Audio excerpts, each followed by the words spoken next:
We're taking a look at Meta around the open after the company posted earnings results after the bell Wednesday. The company just narrowly beating revenue expectations in the third quarter and forecasting fourth quarter revenue of $45 to $48 billion. Analysts were looking for 46.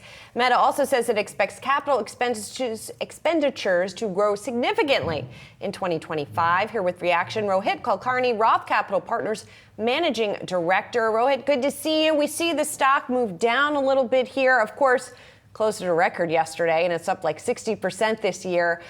So do you think that this is, quote unquote, real disappointment here, or do you think the shares were sort of priced for perfection where they've been? Hey, thanks for having me. And I think it's the latter. It's just that a high-flying stock like Meta, you need much more high-flying numbers than what they reported yesterday. I think the key kind of yellow flag in all of this is twofold. One is 3Q numbers came in slightly below how the elevated expectations that we had heard from investors. And the second yellow flag is they're leaving the investment spend for 25 open for interpretation, as in there is going to be a wide disparity in what investors expect them to say about how much are they going to spend on data centers, how much are they going to spend on operating, kind of hiring new people, and so on and so forth. They have delayed that. Historically, they used to give this information in October every year. That's happened over the last many years.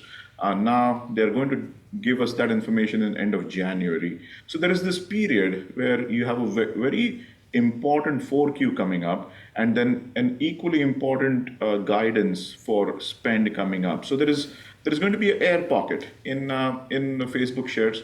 Nothing broken. If you're patient, if you want to look into March, April, May of next year, I think today is the time to buy Facebook shares. Okay, I was going to ask you, you're talking about a lot of yellow flags there, but still maintaining that buy rating. And so you kind of brought it back to the positivity towards the end there. So as you're thinking about some of the tools that this company is really going to roll out to try and increase time on the platform, try and increase the ad dollars that make sense for marketers to spend, where is that going to be prioritized, and across which of their platforms do you need to see continued success or even more of a hockey stick type of delta in the usership on the platform?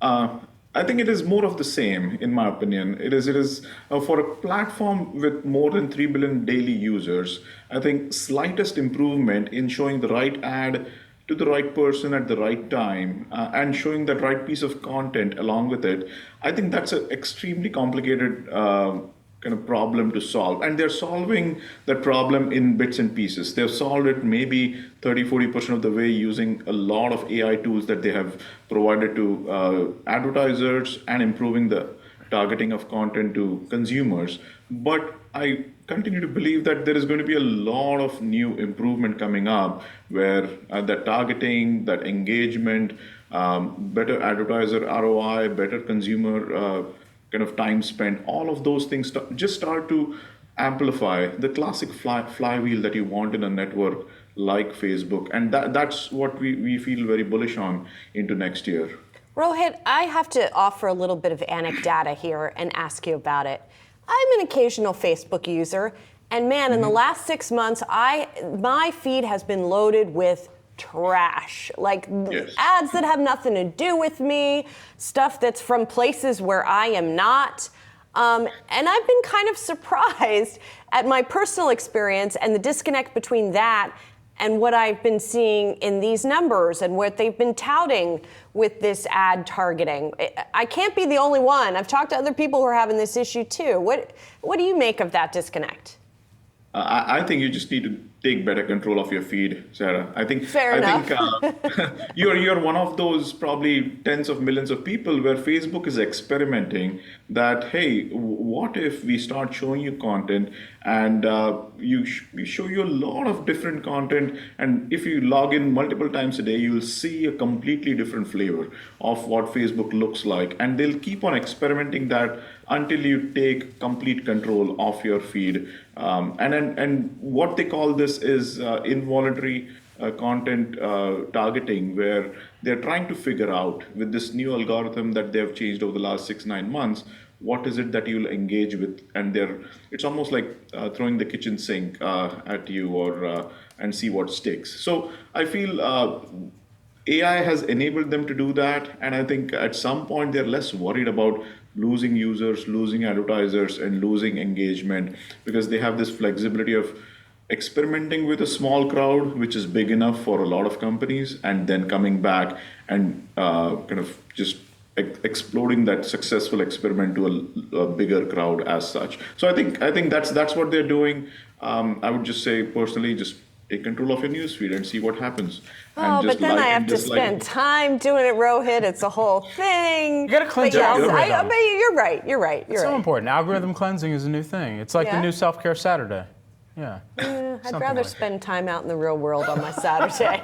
It is exactly like now what this new age of AI needs is more human interaction. The more human interaction, the more feedback you give it, the smarter it gets and better it will become in 6-9, literally in a matter of weeks, you will see your feed become so much better with a slight bit of human interaction, and unlike what you may have seen even a few months ago. Right. Yeah. Well, I feel like it knows me all too well because I'm hitting tap to pay way too much. Rohit Kulkarni, who is the Roth Capital Partners Managing Director. Rohit, great to see you. Thanks so much for the insights and analysis.